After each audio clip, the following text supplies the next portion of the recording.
J'ai aussi fondé une compagnie bâtiment vivant qui fait des inspections de maisons. Je suis avec André. Encore pas de meilleur. S'il vous plaît, Daniel. Je m'excuse. On va parler de rénovation aujourd'hui. On va vous partager des trucs, des astuces que vous pouvez mettre en place si jamais vous considérez rénover votre maison. On va se concentrer sur deux axes principaux, l'efficacité énergétique et l'aspect maison saine, la qualité de l'environnement. Pour les slides, est-ce qu'on a un pointeur? Oui.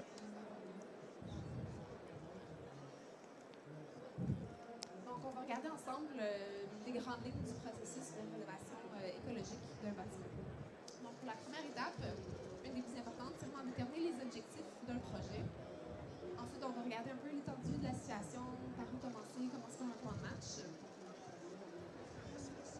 Ensuite, on va regarder quels éléments à prendre en compte pour la prise de décision et comment tout mettre ça en action et clôturer notre beau projet. Donc, voilà le plan de match pour aujourd'hui.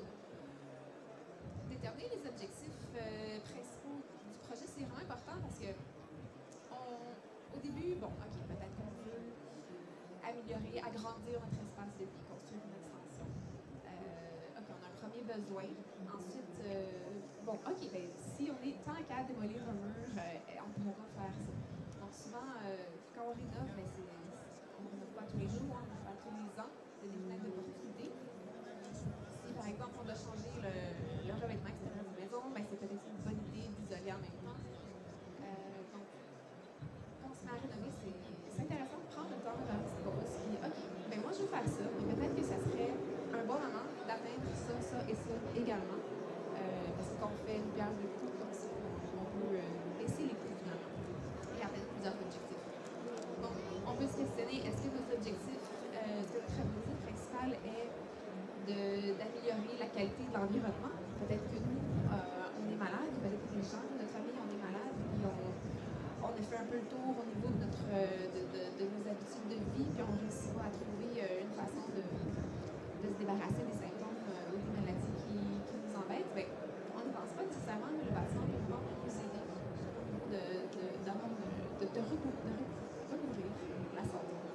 Ou la garder, peut-être si ça nous intéresse de travailler au niveau préventif, peut-être qu'on a un enfant et on veut s'assurer d'avoir genre de fournir un environnement qui va être vraiment sain. Ou peut-être que notre motivation principale, c'est l'économie d'énergie. Peut-être que ça nous coûte juste vraiment trop cher pour chauffer notre vieille maison. Ou peut-être qu'on est inquiet au niveau de la résilience. Encore récemment, il n'y a pas longtemps, une panne de courant quand même assez longue. Bon, il ne faisait pas moins 30, mais quand même, il y a plusieurs maisons qui ont eu froid. Plusieurs qui ont perdu leur contenu, leur frigo. Bon, est-ce qu'on désire profiter du processus de rénovation pour augmenter un petit peu de résilience? On n'est pas obligé d'être une maison hors réseau, 100% sur batterie. Des fois, il y a des petites choses qu'on peut faire qui ne coûtent pas si cher que ça, qui peut amener certains aspects au niveau de la résilience énergétique, au niveau de la nourriture également, de l'approvisionnement en eau. Il y a plusieurs facettes qu'on peut considérer. Oui, on trouve. C'est mieux comme ça, là, ça me touche. C'est un peu. Ouais, ça me touche, ça, c'est un peu proche. OK, comme ça va? OK, je touche mieux. Ou peut-être qu'on est vraiment inquiet par rapport aux impacts environnementaux. Ça peut être la géométrie, ça peut être l'environnement local ou au niveau un peu plus global, des gaz à effet de serre, tout ça. Donc, quand on se met à rénover, on a vraiment le potentiel d'améliorer ces quatre grandes catégories-là. Donc, ça vaut la peine de prendre le temps. Est-ce qu'on peut peut-être aller un peu plus loin que notre désir initial? Une fois qu'on a trouvé nos objectifs, ce qui est important, c'est vraiment l'étendue de la situation. Où est-ce qu'on se situe? C'est intimement lié à nos besoins, nos objectifs, c'est quoi nos contraintes. Dans le fond, d'où est-ce qu'on part, où est-ce qu'on s'en va, puis finalement, c'est quoi les opportunités. Donc, par exemple, si vous avez une maison, il y a beaucoup de surchauffe plusieurs mois dans l'année, probablement la surchauffe due au soleil qui rentre dans la maison. Vous êtes dû pour changer vos thermos. Bien, peut-être vous pouvez choisir vos thermos avec des propriétés différentes qui vont permettre de régler votre problème de surchauffe, maximiser la ventilation naturelle, puis peut-être même utiliser des subventions qui sont disponibles avec le gouvernement pour vous aider à faire les projets. Donc, beaucoup d'entre vous, vous êtes, vous savez, vous êtes bon pour trouver des problèmes dans votre maison, vous êtes aussi bon pour trouver des solutions. Des fois, ça part par un autodiagnostic. Puis, pour aller plus loin, parfois, on peut se faire accompagner pour nous aider à prendre les bonnes solutions, puis, ou du moins valider nos hypothèses. Donc, on va voir justement un autodiagnostic pour le thème de la maison saine avec Diane. Donc, déjà, de par vous-même, vous pouvez déjà en faire beaucoup.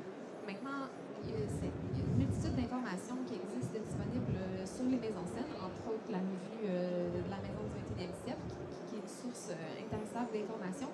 Puis, ce qui me plaît particulièrement par rapport à ce magazine, c'est que maintenant, l'accent est beaucoup sur l'efficacité énergétique, puis parfois, on oublie vraiment la qualité de l'environnement et la santé des occupants. Et la maison du 21e siècle garde vraiment le focus sur la santé, entre autres, quand on parle du bâtiment écologique, on n'oublie pas la santé. Donc, il y a vraiment une mine d'informations. Donc, déjà par vous-même, vous pouvez commencer à lire, à vous poser des questions, à réfléchir aux composants de votre maison. Déjà, si vous souffrez vous-même d'une maladie ou quelqu'un de votre famille, bien, peut-être vous questionner, des fois, plusieurs maladies, l'asthme, tout ça, il y a clairement des composantes environnementales. Peut-être qu'il y a des problèmes de ventilation dans la maison, des problèmes de moisissure qui peuvent y contribuer. Donc, déjà, vous pouvez faire une première revue, penser aux maladies éventuellement qui vous affligent vous ou d'autres membres de votre famille. Et penser à la qualité de l'air. Est-ce que je pourrais avoir des polluants dans l'air? Bien, toujours des polluants, c'est toujours une question de quantité. Mais est-ce qu'on pense que ça peut être problématique? On va se questionner, est-ce qu'on a un système de ventilation? Si oui, est-ce que je l'utilise adéquatement? Ou est-ce que je l'utilise pas du tout? C'est pas parce qu'on a un système de ventilation mécanique que ça veut dire qu'on a une bonne qualité de l'air. Il y a vraiment plein de bâtiments qui sont ventilés mécaniquement et qui ont des problèmes. Donc, il y a beaucoup de questions d'utilisation et de maintenance, d'entretien, s'assurer de ne pas utiliser des produits toxiques. Est-ce que des odeurs suspectes dans votre maison? Peut-être des moisissures visibles si vous en voyez. C'est important d'agir rapidement parce que ça peut se développer très rapidement et venir détériorer la qualité de l'air et venir causer des effets de santé négatifs en cascade. Avez-vous pensé à l'eau que vous utilisez? Bon, si on est en ville ou en banlieue, probablement qu'on a l'eau de la ville. Oui, c'est une eau potable, mais c'est aussi une eau qui contient une multitude de contaminants. Donc, est-ce que vous avez déjà pensé à la filtration? Quel type de filtration? Quel type de filtreur? Au niveau de la filtration, il y a vraiment une multitude de filtreurs disponibles à des prix qui varient très, très, très grandement. Vous comparez aussi le prix d'achat par rapport au remplaçant des filtres. Donc, déjà, vous pouvez faire une bonne partie du travail à ce niveau-là. Je vous ai mis le lien pour un test que je trouve vraiment intéressant, le Hayward Score, ici en anglais. Mais ça vous pose vraiment plusieurs questions. Ça prend peut-être une quinzaine de minutes à remplir. Puis, c'est surtout centré sur la qualité de l'air, la qualité du bâtiment également. Un peu sur les moisissures aussi. Donc, ça vous pose plein de questions. Des fois, on peut même se demander, mais voyons, pourquoi il me demande ça? C'est quoi le rapport? Après, ça peut peut-être vous aider à faire des liens déjà pour vous indiquer, pour vous aider à trouver certains endroits où vous pouvez améliorer la santé, la qualité de votre environnement, de votre bâtiment. Pour ce qui est des autodiagnostics en énergie, en fait, l'énergie, ça ne se voit pas, mais presque. Tu sais, ça se sent. S'il y a des surfaces froides, s'il y a des pièces froides, s'il y a des courants d'air froids, ça veut dire qu'il y a quand même des pertes thermiques significatives, puis on peut y remédier. La condensation ogive dans les fenêtres, ça aussi, c'est un bel indicateur. Pour qu'il y ait de la condensation dans les fenêtres, il y a 3 paramètres. C'est l'humidité relative dans votre maison ou proche de la fenêtre, la température extérieure, puis la qualité de vos fenêtres. Si il fait moins de 50 % d'humidité dans votre maison, qui fait plus chaud que moins 20 dehors, il y a probablement un problème avec votre fenêtre et certainement moins performante que le col du bâtiment. Si on a tendance à ouvrir des fenêtres en hiver, ça veut dire qu'il manque d'air, on suffoque. Ou bien, peut-être qu'il fait trop humide dans votre maison, vous voulez, dans le fond, extraire l'humidité, bien, vous allez évacuer l'humidité. Ça veut dire qu'il y a un problème avec la ventilation, ou peut-être le problème, c'est qu'il n'y a pas de ventilation. Surchauffe dans la maison, ça aussi, c'est un autre problème. Ça, c'est facile à cibler. Puis facture d'énergie salée, finalement, vous pouvez comparer votre facture avec une maison similaire où, déjà en sachant qu'une maison de 2000 pieds carrés, c'est à peu près 3500 $ par année d'énergie, vous pouvez vous comparer. Puis si vous êtes à peu près dans la moyenne ou supérieur en termes de coûts, c'est qu'il y a certainement des opportunités pour avoir un projet, finalement, d'économie d'énergie. On peut slider. Ah, ça, c'est toi. Donc, déjà, de votre côté, vous pouvez faire un bon bout de travail, que ce soit au niveau de la qualité de l'environnement, de l'efficacité énergétique. Mais après, si vous voulez vraiment aller plus loin ou si vous avez besoin d'aide pour vous retrouver dans tout ça, ben nous, on est là pour vous aider. Puis il y a d'autres professionnels également qui peuvent vous aider. La réalité, c'est que surtout par rapport à la qualité de l'environnement, ça reste très complexe. Même si on ne les voit pas, il y a une multitude de contaminants dans l'air.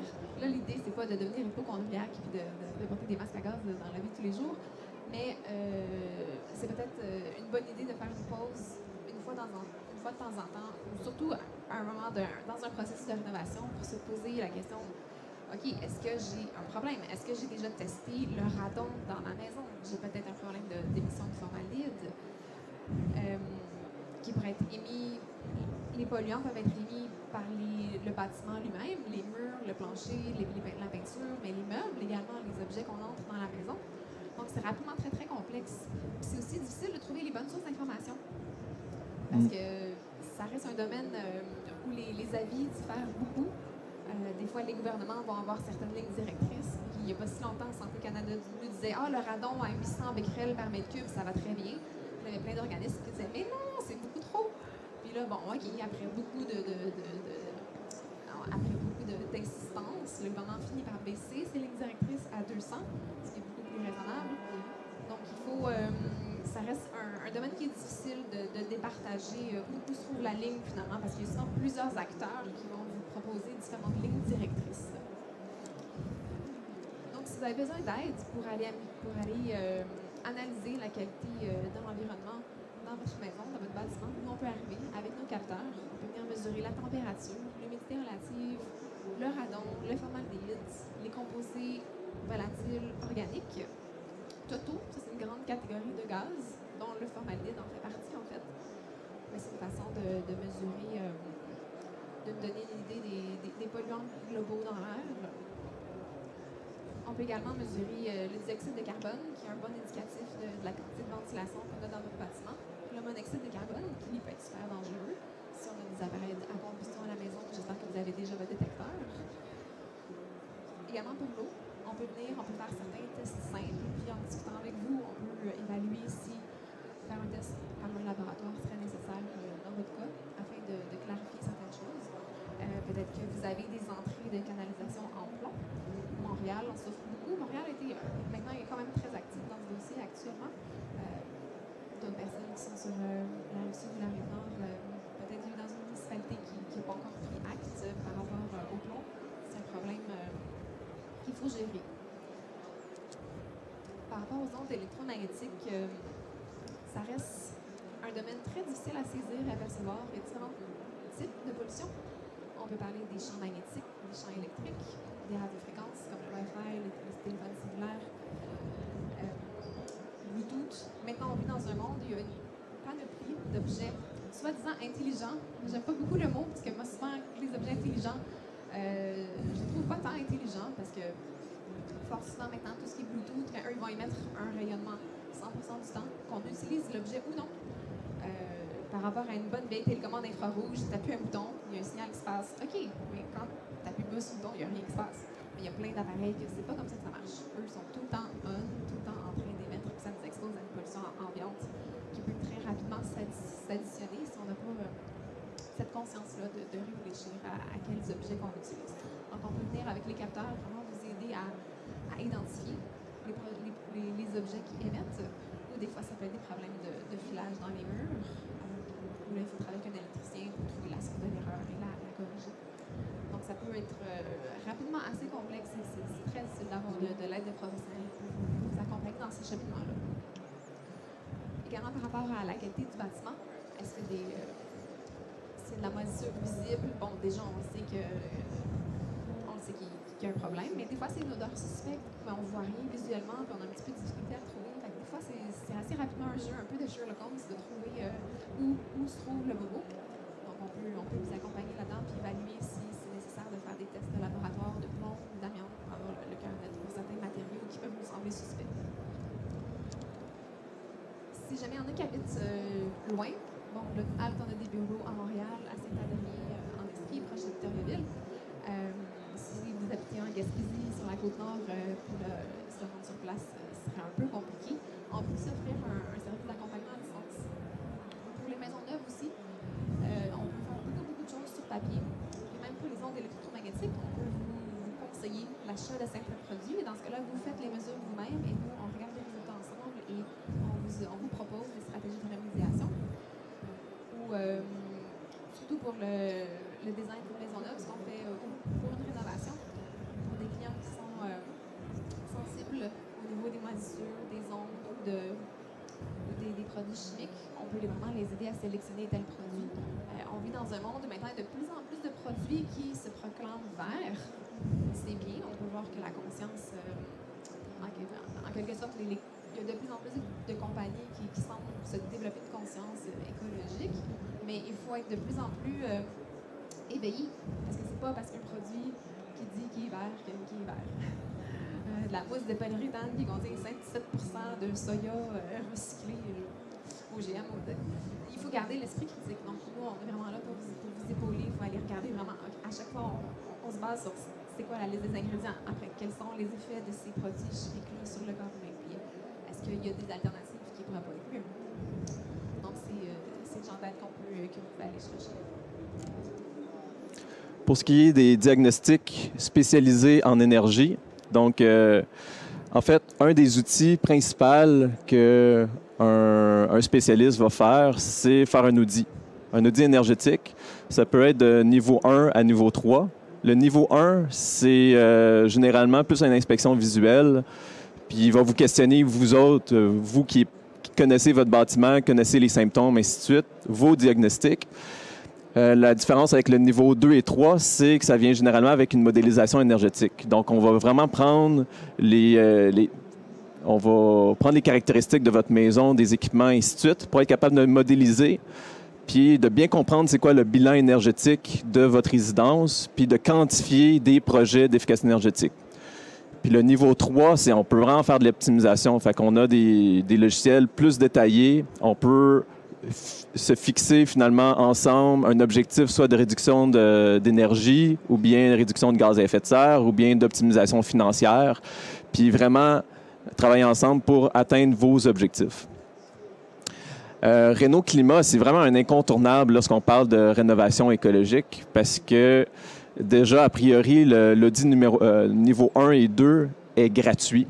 Ils vont vous remettre un rapport avec votre bilan énergétique, des projets typiques qui cadrent avec votre maison. Puis, en fait, c'est ça, c'est totalement gratuit. Il y a quelqu'un qui va venir chez vous faire un test d'infiltration d'eau.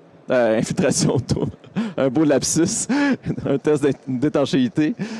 Puis, au final, ce qui est un peu dommage, qu'est-ce qui manquerait, du moins avec Réno Climat, c'est un peu plus d'accompagnement parce qu'ils ne vont pas vous dire quel produit acheter, ils ne vont pas vous dire quelle technique utiliser, quels matériaux, comment gérer finalement les subventions, les demandes de subventions. Parce que, juste pour votre information, si vous ne connaissez pas, ben il y a une enveloppe budgétaire de 5 000 $ pour le fédéral, 20 000 $ pour le Québec, pour le provincial. Puis, dans le fond, on peut les utiliser selon les mesures, une ou l'autre, pour être plus avantageux pour le client. Fait que tout le volet accompagnement suite à l'audit de Réno Climat est pertinent. Thermographie, c'est vraiment une technologie super intéressante. La thermographie, c'est finalement une caméra infrarouge qui va regarder sont où les points chauds, si on veut, ou les points froids dans votre maison. Fait que c'est facile de cibler vraiment où est-ce que finalement l'énergie elle sort de votre maison. On peut même estimer la performance d'un mur ou de l'enveloppe avec une étude de thermographie. Fait que c'est vraiment cool.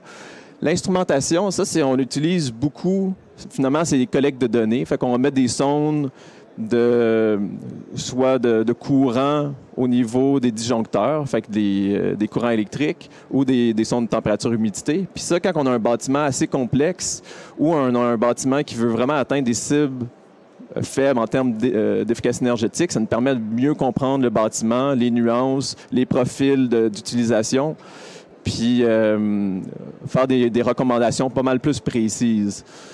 Puis c'est aussi intéressant lorsqu'on a un bâtiment qui a finalement on connecte par exemple un bâtiment auxiliaire au panneau électrique principal. Puis on veut vraiment juste savoir qu'est-ce qui se passe au niveau du bâtiment, de la résidence. Mais on peut extraire finalement, pas supprimer, là, mais sauf être capable de séparer les consommations énergétiques de plusieurs bâtiments. L'accompagnement à distance, c'est ça, on travaille beaucoup à distance. Fait que, on peut... Vous allez voir, là, il y a des mesures d'efficacité énergétique qui sont coûteuses, puis c'est important d'être capable de savoir si ça vaut la peine ou pas. Puis seulement avec des informations, vos diagnostics, un audit de Renault Climat, on est capable d'aller assez loin pour vous accompagner. C'est tout. Donc, après avoir fait le diagnostic, on a trouvé c'est quoi les projets, on a trouvé les opportunités. Là, il faut décider est-ce qu'on va de l'avant ou pas. Puis, déjà, il y a des projets qui n'ont pas un grand impact. Il n'y a pas un grand risque de s'endetter, de perdre de l'argent. Il y a des projets qui sont assez faciles que vous pouvez décider vous-même avec, finalement, le gros bon sens ou avec des recherches. Mais il y a certains d'autres projets soit qui sont plus complexes ou bien ça demande un plus grand investissement, que c'est le fun de se faire accompagner, au moins pour valider vos hypothèses ou totalement pour être capable de vous faire une proposition de projet. Par exemple, on n'a pas parlé beaucoup de résilience, mais c'est quelque chose qu'on aime beaucoup faire. Résilience alimentaire. Un projet à faible risque, si on veut, c'est par exemple construire une serre en abri tempo dans le jardin. Ça coûte pas cher, ça reste assez simple, il y a beaucoup d'informations sur Internet, il n'y a pas une grande chance d'erreur. Un projet modéré, si on veut, ça serait une serre solaire passive dans le jardin. Fait que là, c'est des plus grands investissements, il y a plus de considérations techniques au niveau de la surchauffe, au niveau de la gestion de l'humidité, au niveau de garder une température minimale dans la serre. Donc, c'est le fun de se faire accompagner, au moins pour valider le concept, les recherches qu'on a faites, les trouvailles qu'on a faites sur Internet. Puis, un projet à risque élevé, ça serait par exemple une serre adjacente à la maison. Fait que là, dans le fond, on vient changer la dynamique au niveau du mur mitoyen. On peut toucher à l'intégrité, finalement, de la structure, des isolants, des matériaux. Donc, c'est important de ne pas juste se fier à ce que notre entrepreneur va dire, mais vraiment avoir une analyse plus poussée et hygroscopique pour justement pas endommager notre bâtiment. Donc là, on va vous donner des exemples pour les 3 catégories pour la maison saine, puis en énergie. Il y a certaines petites choses qui sont toutes simples, qui paraissent même anodines, mais qui ont vraiment un grand impact. La cuisine, c'est souvent la pièce la plus polluée d'une maison. Pour les gens qui cuisinent. Juste l'utilisation d'un rond, que ce soit électrique ou au gaz, si on parle même pas de la nourriture, juste le fait de chauffer un rond, c'est sûr au gaz, là, encore plus, on vient de créer des polluants, mais même électrique, le fait d'avoir une surface chaude, ça vient contribuer à rajouter une petite de particules dans l'air. Donc, simplement utiliser la hotte, la cuisinière. Encore là, je suis la première à le dire, mais on n'y pense pas souvent. Puis souvent, c'est qu'au design, on a des hottes qui sont très brillantes, c'est juste trop fatigant, on n'arrive pas à se parler si la hotte est allumée. Donc, au niveau du design, des fois, on peut vraiment... Il y a des choses des coins ronds qu'il ne faut pas couper, puis s'acheter une hotte à 50 $, des fois, c'est peut-être pas ça qui va nous donner le goût de l'utiliser. Donc, il y a certains aspects importants. Donc, juste installer, si vous avez déjà une hotte utilisée, ou si jamais elle est trop brillante, peut-être considérer en installer une bonne, avec un bon débit aussi. Souvent, il y a certaines maisons qui ont des hottes vraiment gigantesques, là, presque commerciales. C'est pas nécessaire. Puis surtout si vous rénovez puis vous voulez étanchéiser votre maison, puis votre maison devient étanche à l'air, on ne veut pas avoir une hotte qui va envoyer une quantité incroyable d'air chaud à l'extérieur. Parce qu'après ça, l'air de trouver une façon de rentrer. Puis si on a pas mal scellé les craques et tout, ben, ça peut venir dépressuriser la maison, puis créer d'autres problèmes. Des problèmes vraiment sérieux si par exemple vous avez des appareils de combustion. Donc des choses très simples. Pensez à utiliser la hotte ou pensez à la changer pour en mettre une de meilleure qualité, moins brillante, si par exemple c'est trop désagréable à utiliser. Il y a une dizaine d'années, on parlait beaucoup de changer les ampoules pour des fluos compacts. Les fluos compacts ont quand même l'avantage de consommer moins d'énergie par rapport à une incandescente, mais ils ont d'autres désavantages. Entre autres, il y a un spectre de lumière qui est de moins bonne qualité. Si on est en proximité avec l'ampoule, il y a des champs électriques qui sont quand même importants. Parfois même, certaines ampoules, on peut entendre un bruit qu'on allume, une espèce de petit bruit assez fatigant, où là, c'est la qualité du ballast qui est pas assez bonne. Il y a aussi du mercure dans ces ampoules-là, puis si on est pour en briser une, il faut vraiment faire attention comment on gère ça, ventiler, vraiment prendre ça au sérieux. Donc, maintenant, on a beaucoup de DEL sur le marché. Je mélange tout le temps entre le LED ou DEL, lequel qui est français ou anglais. DEL, c'est en français. Ouais. Diode électroluminescente. Maintenant, on a beaucoup de DEL sur le marché. Il n'y a pas si longtemps, il y a 10 ans, c'était comme presque hors de prix. Maintenant, c'est abordable, mais il y a des qualités très, très, très variables. Donc, je suis un peu frileuse à recommander les DEL parce qu'il y en a qui ont vraiment des spectres horribles et qui vont créer de la pollution électrique assez intense. Mais il y en a également de très bonne qualité. Donc, idéalement, il faut les tester. Ou sinon, allez-y avec des halogènes. Les halogènes, ça reste un super bon choix. Ça consomme quand même beaucoup moins qu'une incandescente. Ça a un bon spectre. Ça va pas venir polluer. Ça va pas venir produire des pics de pollution électrique. Donc, c'est des petits gestes simples que vous pouvez faire. Également, si vous avez un système de ventilation mécanique, juste pensez à nettoyer les grilles de temps en temps à l'aspirateur avec un chiffon humide. C'est assez facile à faire et ça peut avoir une bonne différence. Puis, commencez à penser, si vous voulez réduire votre exposition aux ondes électromagnétiques, il y a déjà une multitude de gestes simples que vous pouvez faire, surtout la nuit. Le jour, on utilise des ordinateurs, des téléphones, c'est un peu difficile de faire autrement. Il y a plein de stratégies qu'on peut adopter qui vont venir vraiment baisser notre exposition. Mais vraiment, commencer la chambre à coucher la nuit. C'est là qu'on veut se régénérer. On n'a pas besoin d'avoir les notifications tout le temps. Puis même, beaucoup de personnes utilisent leur téléphone comme réveil matin, mais c'est pas une bonne idée d'avoir le téléphone juste sur la table de chevet. Autant pour la santé physique que mentale, achetez-vous un réveil matin, laissez le téléphone dans une autre chambre pour qu'il se recharge. Puis pensez à débrancher tous les appareils électriques. Dès qu'on a un appareil électrique branché, la plupart des gens ont une table de chevet, dès qu'on a un fil branché dans une prise électrique, l'appareil complet va venir émettre un champ électrique dès qu'on se trouve à proximité. Donc déjà, pensez à enlever le plus d'appareils électroniques de la chambre à coucher. C'est quelque chose de simple que vous pouvez faire vous-même, mais ça peut faire vraiment une grande différence, surtout la nuit, lorsqu'on essaie de se régénérer et qu'on est finalement le plus vulnérable. Sinon, après, d'autres actions qu'on peut entreprendre qui sont un peu plus complexes, mais pas tant. Nettoyer les conduits de ventilation. Si on ne fait pas ça nous-mêmes, on va appeler une compagnie qui va le faire. Mais encore là, posez des questions. Il y a des compagnies qui utilisent des produits toxiques dans les conduits. On nettoie les conduits, on pense qu'on fait du bien, mais après ça, ça arrive que des clients qui peuvent avoir des réactions causées par les produits qu'ils utilisent. Donc, il faut poser des questions. Y aller avec des méthodes mécaniques plutôt que chimiques. Vous pouvez vous questionner aussi si l'air est trop sec, trop humide. Ça a l'air encore là banal, mais le taux d'humidité dans l'air, il y a vraiment une multitude d'impacts qui en découlent. Quand l'air est trop sec l'hiver, ça cause vraiment plein de problèmes de santé. Nos muqueuses, ça vient vraiment nous enlever notre résistance à combattre toutes sortes de maladies. Les virus et les bactéries restent plus longtemps dans l'air, la poussière, tout ça.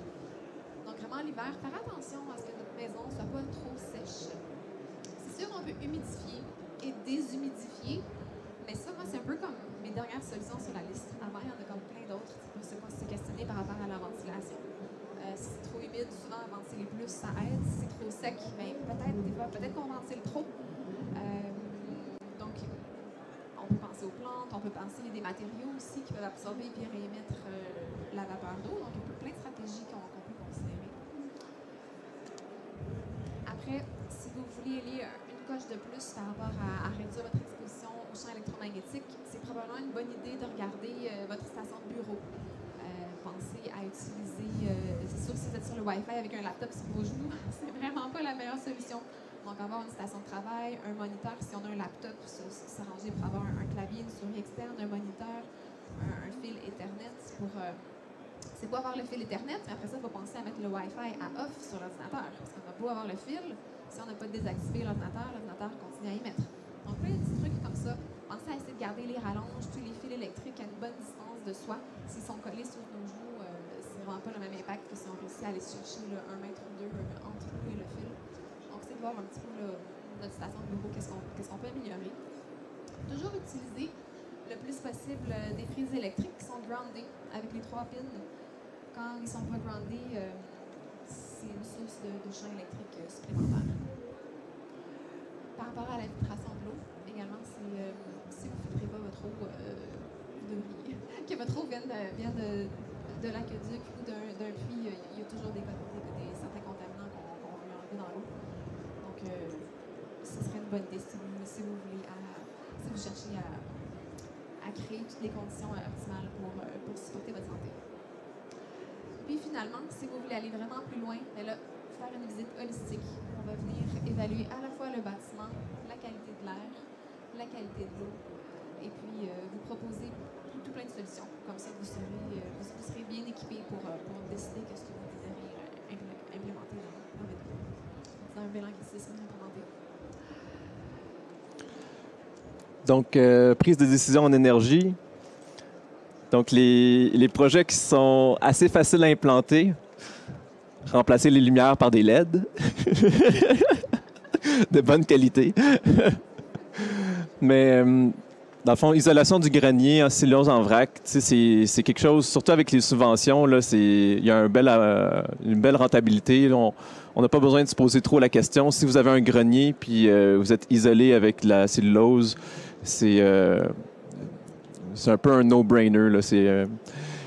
Remplacer lorsque vous allez remplacer vos électroménagers, Energy Star, c'est une belle certification. Là. Ressources naturelles Canada font du bon travail pour certifier des produits. Fait que c'est rechercher ça dans les allées. Complexité modérée. Remplacer une fournaise à l'huile par du chauffage électrique ou une thermopompe. On ne les caractérise pas de la même façon. Quand on chauffe avec des gaz, ça a des efficacités assez médiocres. Thermopompe, ça a une bonne efficacité. Dans tous les cas, si vous allez avec Renault Climat, puis pour avoir une subvention pour mettre une thermopompe, par exemple, ils vont vous obliger à ce que ça soit fait par un professionnel. Vous ne pouvez pas faire ça en autoconstruction. Fait que, par défaut, vous allez vous faire accompagner pour faire le choix de l'équipement en lien avec votre maison. Choix des fenêtres à remplacer.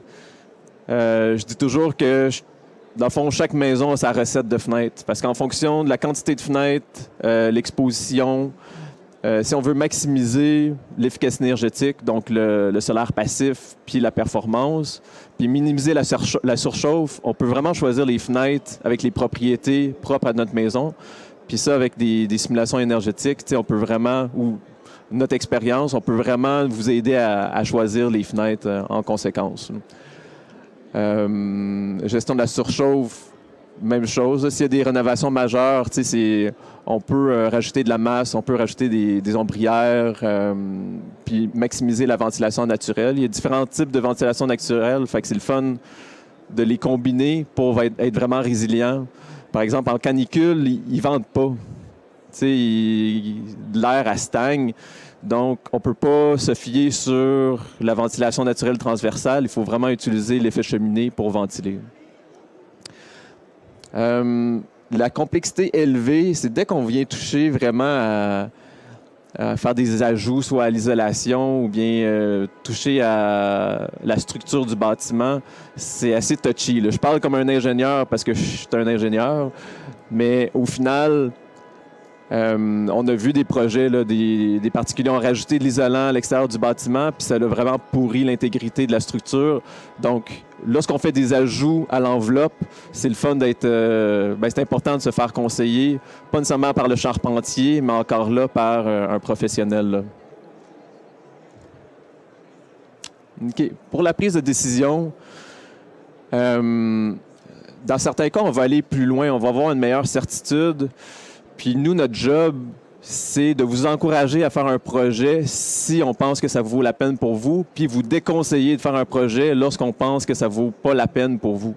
Dans les deux cas, on va vous faire économiser de l'argent parce que faire un projet, parce que c'est une fausse bonne idée, ben finalement, vous êtes perdant, là. Donc, on utilise des outils pour être capable d'augmenter la certitude finalement d'un projet, puis les économies potentielles ou d'autres facteurs. T'sais, en analyse énergétique, on va utiliser des modèles. En analyse financière aussi, la même chose. Sur la santé, on peut utiliser l'instrumentation. Puis l'analyse de cycle de vie, on va créer encore là des modèles d'analyse de cycle de vie. Fait qu'on utilise des outils pour finalement vous conseiller de façon à être sur la coche, puis finalement que le projet soit un succès. Donc... On va regarder rapidement qu'est-ce que ça peut ressembler, quel genre de type d'outils qu'on peut utiliser par rapport à la qualité de l'air. Moi, j'aime bien mesurer, prendre toutes mes mesures sur une semaine. Comme ça nous donne vraiment une bonne idée. Quand les occupants sont là, ben, on voit des pics de pollution. Quand ils partent, on voit, OK, le bâtiment lui-même, où il en est. Fait que ça nous permet de comprendre un peu la dynamique du bâtiment. Alors, à quoi ça peut ressembler? Ici, on a des... ici, je montre un graphique. En haut, on a un graphique des TVOC, c'est les composés organiques volatiles totaux. Le deuxième graphique, c'est le monoxyde de carbone. Le troisième, c'est le formaldéhyde. Donc, dans ce cas-ci, pour les TVOC, par exemple, on peut voir que la ligne de base, elle est vraiment très basse, mais on a des pics quand même assez gigantesques. Puis, à chaque fois, la question, c'est OK, oui, mais quel niveau, finalement, à quel niveau est-ce qu'on doit se comparer? À partir de quand c'est vraiment mauvais? Mais si on regarde pour les composés organiques volatiles, à partir au-delà de 400, 500, on est vraiment dans le too much. Ici, le pic qu'on peut voir, on peut voir qu'on est à 10 000 ppb. Donc, c'est vraiment des quantités incroyables. Dans ce cas-là, c'était une maison qui n'avait pas de ventilation mécanique. Donc, on peut voir que ce pic-là, il reste quand même plusieurs heures. Donc, ça nous permet d'identifier, des fois, ça peut être une pollution du bâtiment. Ici, la pollution du bâtiment est très faible, mais il y a clairement des activités qui ont généré des pics de pollution. Donc, ça nous permet de prendre conscience de certaines choses. Ici, pour le monoxyde de carbone, on est toujours en bas de 1 ou 2 ppm, donc tout va bien. Pour le formaldéhyde, on peut voir des pics qui suivent un peu les COV, mais pas toujours. Donc, il y a d'autres sources également. Donc, ça nous permet vraiment d'avoir des profils types d'une maison, ça nous aide à prendre des prises de décision. Ici, on regarde la température et l'humidité. On a une maison typique beaucoup trop sèche en hiver, où on arrive en bas de 30, même en bas de 25 où on frôle les 20 d'humidité relative. C'est vraiment trop sec. Ça va clairement engendrer des symptômes de santé qu'on veut éviter. Donc, une fois qu'on a ce genre de diagnostic-là, ben, on va avoir des solutions, des options pour améliorer la situation. Idéalement, on veut rester dans la zone entre 40 et 60 pour venir minimiser plein de désagréments. On peut venir mesurer le CO2.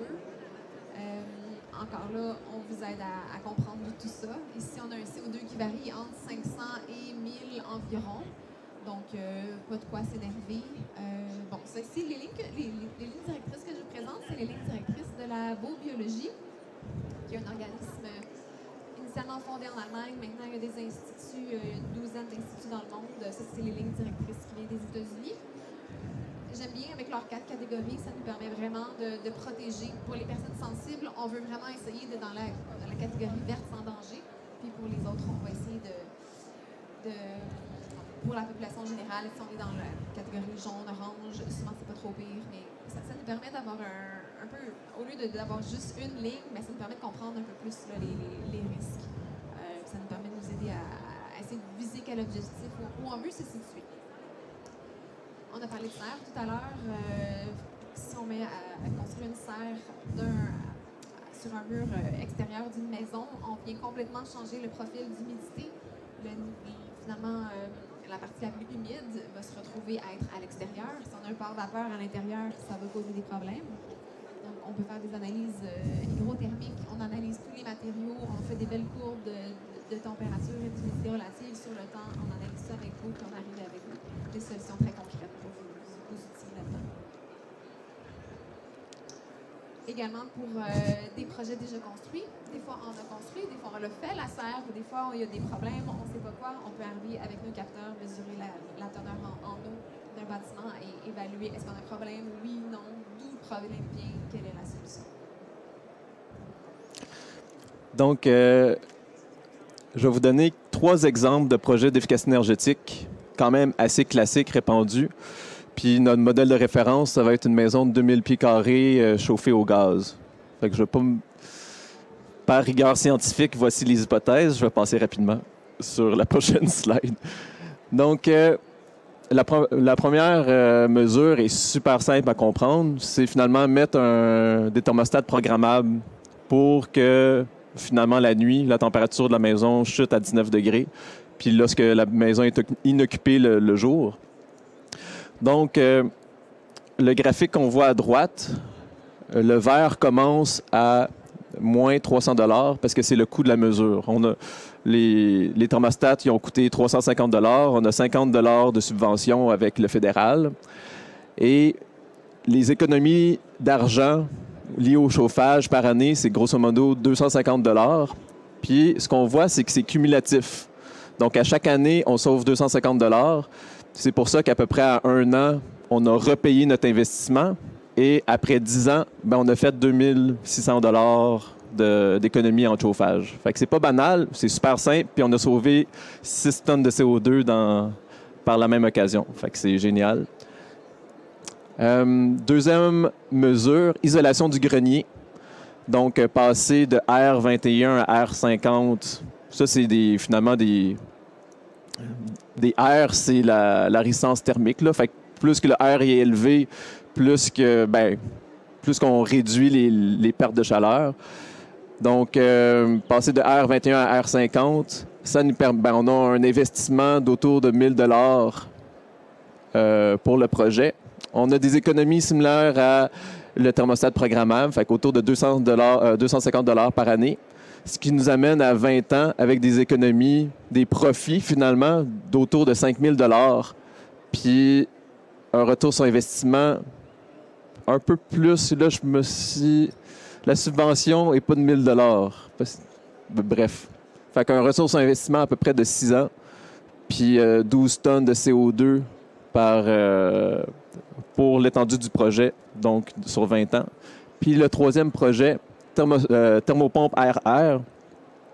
Donc encore là, la même mécanique. On a un projet autour de 10 000 $. Fait que là, c'est des plus gros investissements. Avec les subventions fédérales, 5 000 $. Puis, on est capable d'avoir un retour sur investissement un peu en bas de 10 ans. Puis, sur 15 ans, finalement, on a fait autour de 9 000 $ d'année d'économie. Fait en fonction de l'ampleur du projet, vous voyez qu'on ne va pas se lancer dans un investissement de 15 000 $ si on n'est pas certain de revoir notre argent sur une période qui nous satisfait. À part si notre objectif, c'est vraiment d'être réduire l'énergie le plus possible, mais souvent, nos clients, ils veulent avoir une profitabilité au bout du tunnel. Donc, on utilise des logiciels puis des modèles comme ça qui combinent l'énergie puis les finances pour être capable de vraiment que vous appuyer de façon consciente avec vos projets de rénovation. Donc, passage à l'action, c'est la dernière étape.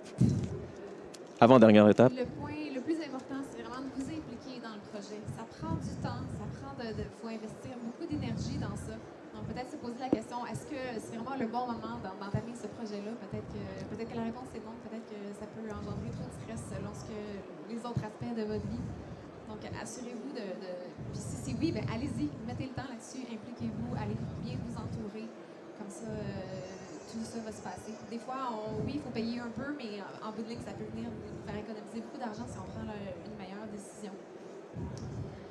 les entrepreneurs, c'est pas toujours les personnes les plus objectives. Mais magasinez-les également, écoutez-les, challengez-les, posez-leur des questions. C'est une bonne façon d'essayer de nouer un lien de confiance et d'identifier les meilleurs, finalement, ceux qui vont vraiment faire un bon travail. Donc, l'importance de vous former pour aller à la fois de vous former vous un peu à la limite de vos intérêts et de votre disponibilité et en même temps de bien vous accompagner pour aller chercher le reste qui est un peu plus technique.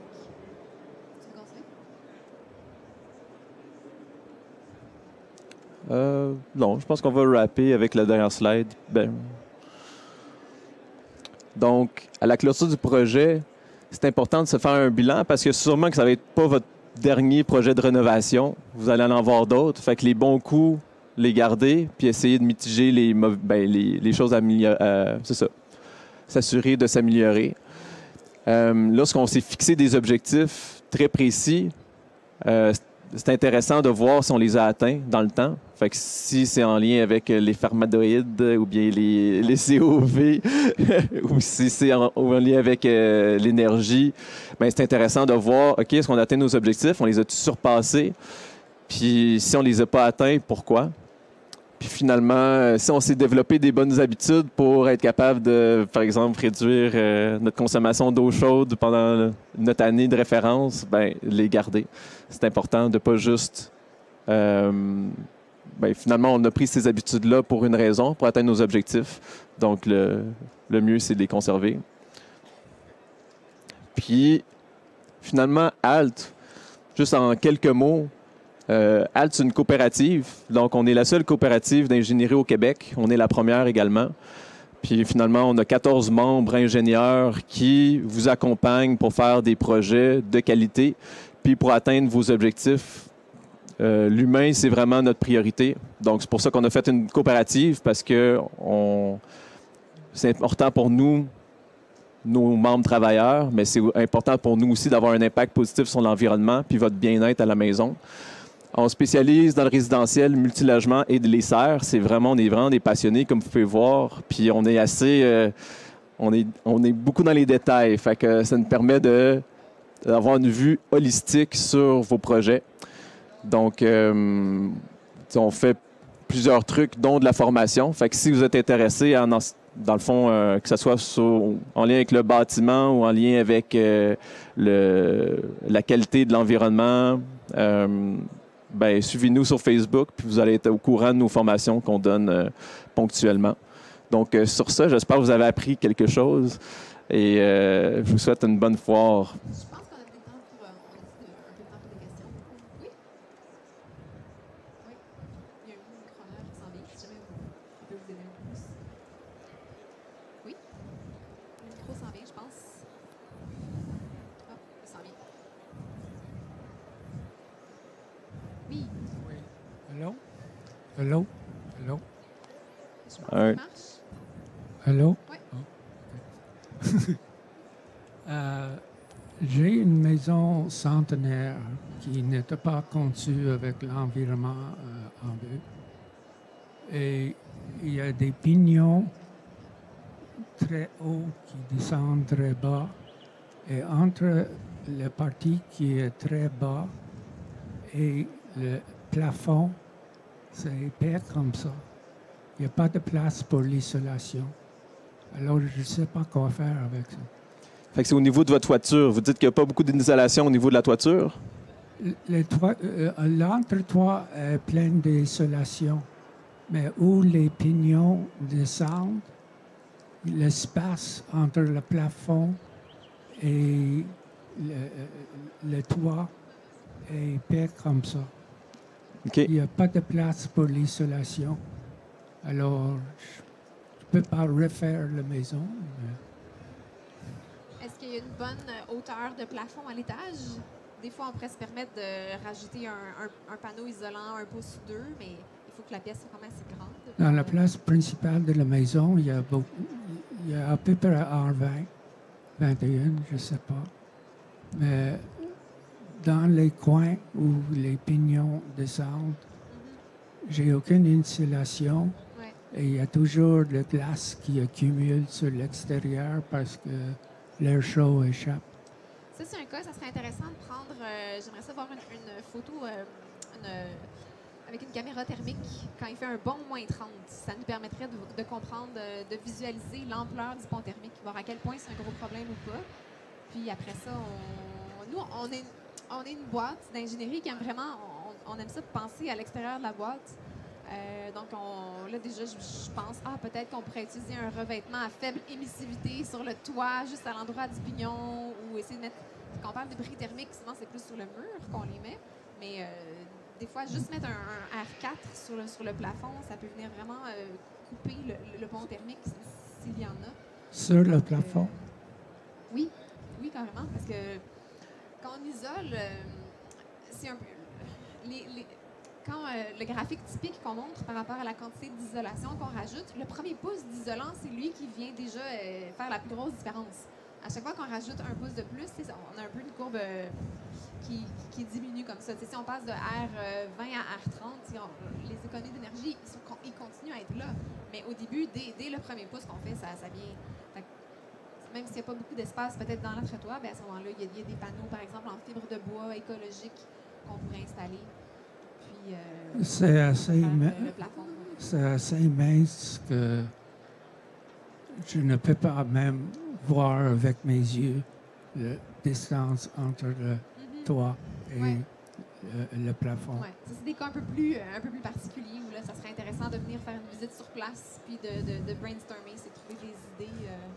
Il y a toujours des solutions, mais des fois, il faut aller creuser un peu. Des fois, ils ne viennent pas tout de suite. Là. Des fois, il faut qu'on en discute, on échange un peu entre nous. Puis, il y a toujours des solutions, mais des fois, il faut aller les chercher un peu plus loin.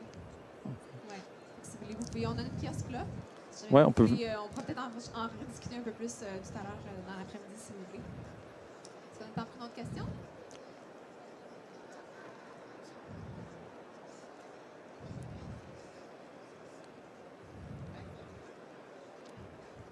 Ça va? Bien, merci beaucoup. Merci.